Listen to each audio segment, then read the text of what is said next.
Imagine this, an unknown dev on Reddit posting on record this for free, looking for voice actors, scouring SoundCloud and obscure forums for a composer for his game, finding a wannabe voice actress who ends up as the lead writer?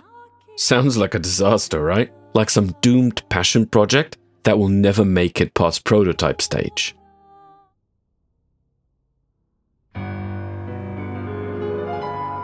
Well, they did it.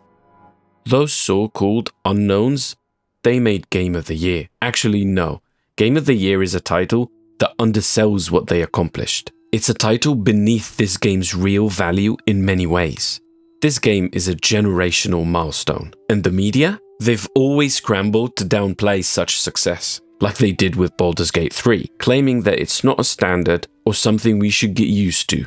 Those are just outliers. Or how about no? How about Kingdom Come Deliverance? Or Metaphor ReFantazio? How about the first Berserker Khazan? Consumers set the standard with their wallets. We don't care how you made the game or how much it cost. We don't care how many contemporary political correctness tick boxes it ticks. We care if it's good.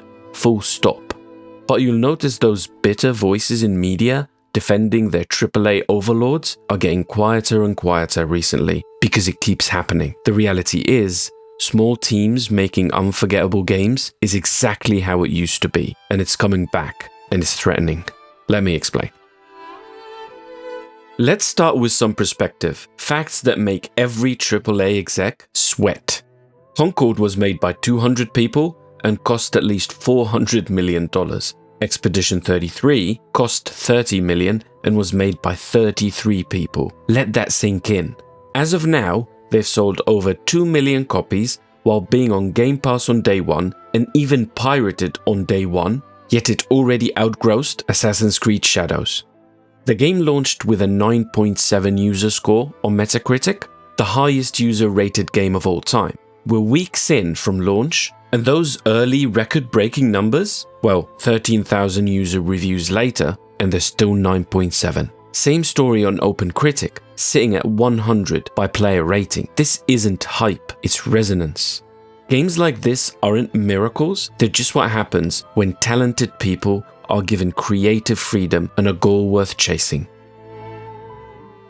For old school gamers, at least like me, turn-based means Final Fantasy. But somewhere along the way, Square Enix lost the plot. Final Fantasy 7, 8 and 10 are peak Final Fantasy. But soon after, Final Fantasy 13 was probably their first attempt at moving away from turn-based combat. Then we had no Final Fantasy games for 7 years, only to get hit by Final Fantasy 15 in 2016, even further from turn-based, and it wasn't exactly a rousing success. Here's what's fascinating. Around the same time, in 2014, Larian released Divinity Original Sin, turn-based, and people loved it. Original Sin 2 followed in 2017, same reception. Yet Square Enix just didn't get the memo. They went ahead with Final Fantasy VII Remake in 2020 being action-based, and then Final Fantasy XVI being full-on action in 2023. The same year, Baldur's Gate 3 came out and became a far bigger success than Final Fantasy XVI, and it was turn-based. I get that maybe younger players with shorter attention spans, with TikTok doom-scrolling syndrome, might find it irritating to wait for enemies to do the same animation repeatedly, but that doesn't mean kill turn-based. You refine it. And Sandfall did, with elegance and clarity. Expedition 33 shows what evolution looks like. They didn't kill the genre, they elevated it.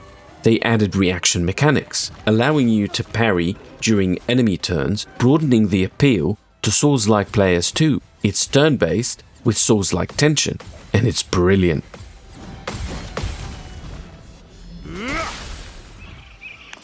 Abigail Roberts. Always was a good thief. That you was. Gaming is the best medium for storytelling. You'd know this if you've played The Last of Us, the first one, Baldur's Gate 3, or the magnum opus of storytelling, Red Dead Redemption 2. That's why I think Expedition 33 is the type of game that can convert casual viewers, normies, into gamers. If you're into fiction, even if you're not a gamer, this is the kind of story that could pull you in. You'll get hooked by the beautiful world, the questions, the voice acting, or even just the mystery of who the paintress is or why she's doing what she's doing. Expedition 33 doesn't need to shout to get your attention, it draws you in through intrigue and craftsmanship. With cinema quality cinematography, immaculate music, and some of the best voice acting this year, I strongly believe this can appeal to so many people outside of gamers. They just need a nudge from their friends to get hooked and enjoy this unique experience. This game is proof you don't need to inject identity politics to make your cast memorable. There's no message, no lecture, no checklist, just well-written, relatable characters. And the dialogue? It's messy and natural. People interrupt each other, they mumble, they don't sound like actors reading from a script. They sound like people. They're not vehicles to feed you the writer's personal political agenda or lectures about contemporary social issues. Here's something interesting. There's one guy on your team and the rest of the cast is women. Most players prefer to play as the team of 3 girls. And guess what? Nobody complained about some feminist agenda, and everyone knows why. Because the game is good, full stop. Because they weren't written as slogans. They weren't angry caricatures of modern feminism. The story is compelling. The women aren't bitter, ugly, know-it-all characters spouting contemporary political language. There's no mansplaining or patriarchy speeches, or whatever garbage Western writers usually shove in our faces. These characters are not allegorical tokens trying to win a culture war. They are real and relatable on a fundamental level. They're people dealing with family, grief, sorrow, loss, fear, and hopelessness, while still having the courage to move forward. For those who come after. This game will hit you emotionally, especially if you've lived long enough to experience loss and grief and have to live with them. It's not a good versus evil fairy tale. It's a deeply personal narrative about grief, mortality, and how to deal with them. It's not all bleak either. It integrates humor perfectly whenever it fits the story. But Florrie was stolen by my arch nemesis, the one whose every step shakes the foundation of the world, the one known as François. Okay. If you look at any long-running gaming franchise, whether it's on its 5th, 10th, or 15th installment today, the very first game that started it all, it was almost always made by a small group of people. That wasn't an exception. That was the norm. You know why? Because back then, that was the only option. The only people making games were the ones who genuinely wanted to make games, before anyone knew how profitable this industry would be. There were no massive publishing deals, no marketing departments, just a handful of creators trying to build something cool. Right now, Expedition 33 sounds like the canary in the coal mine, but back then, there were only canaries, and there was no mine. It was just honest, ambitious entertainment products. That's why this isn't new or really an outlier. We've just been hoodwinked by gaming media into thinking good equals big AAA budgets and teams. Blizzard North was about 20 people when they made Diablo. Doom was made by 5 people. Mortal Kombat, 5 developers. Sandfall had 4 Unreal Engine engineers. 4. Size doesn't always matter. Actually, no, this would be an argument for small size then. Never mind.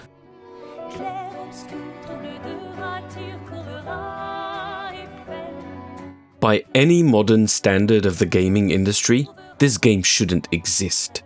Yet here it is, standing taller than anything those so-called AAA studios have produced. Maybe those standards need to change, and I think they will. With the rise of massive studios, the gaming industry bloated. Teams grew from dozens to hundreds, then to thousands. Budgets ballooned. And creativity? It drowned in bureaucracy, quarterly reports, and inclusivity consultants. And what do we get in return? Safe, forgettable, over-designed products made to hit KPIs. Products that try to appeal to everyone, include everyone, and handhold players because they assume we're too dumb to figure anything out ourselves. They spoon-feed us allegories and plot points just to sell to the widest possible audience and move on to the next corporate grift. Meanwhile, Sandfall Interactive made Expedition 33 with 33 people and 30 million.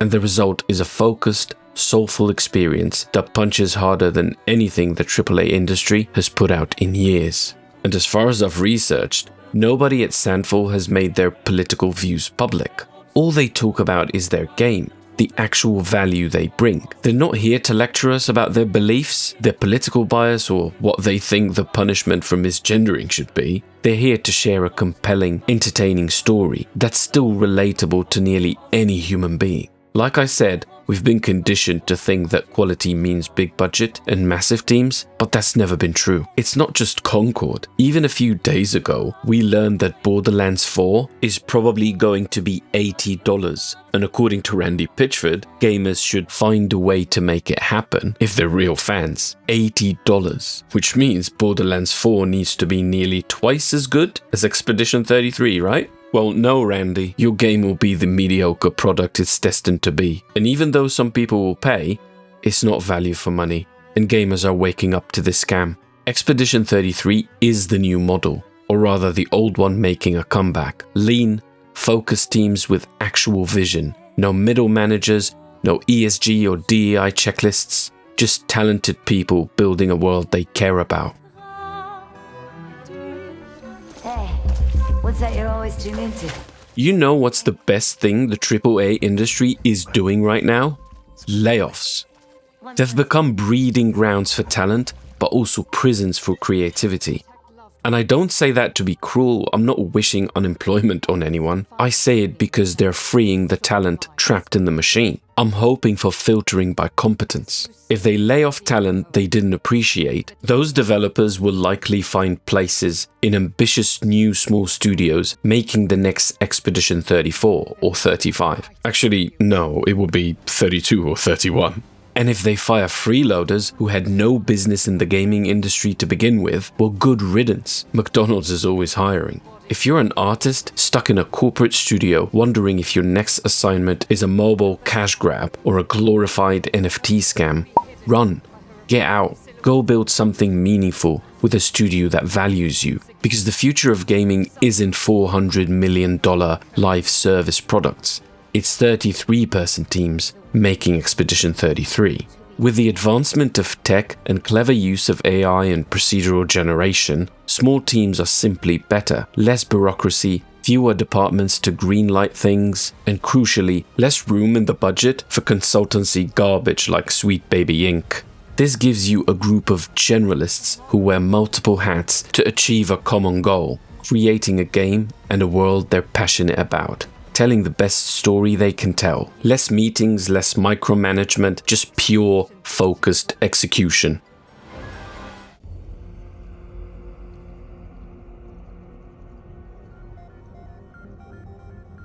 Expedition 33 is the game we deserve. It's how games should be. We don't get enough games like this, which is why videos like this exist. Because it's still rare when it happens. But with more small studios emerging with gems like this one, hopefully we'll see more nails in the coffin of those tasteless, corporate, politicized abominations that Western AAA studios call games. Maybe this is the start of a new chapter in gaming, or the return of an old one we never should have left behind.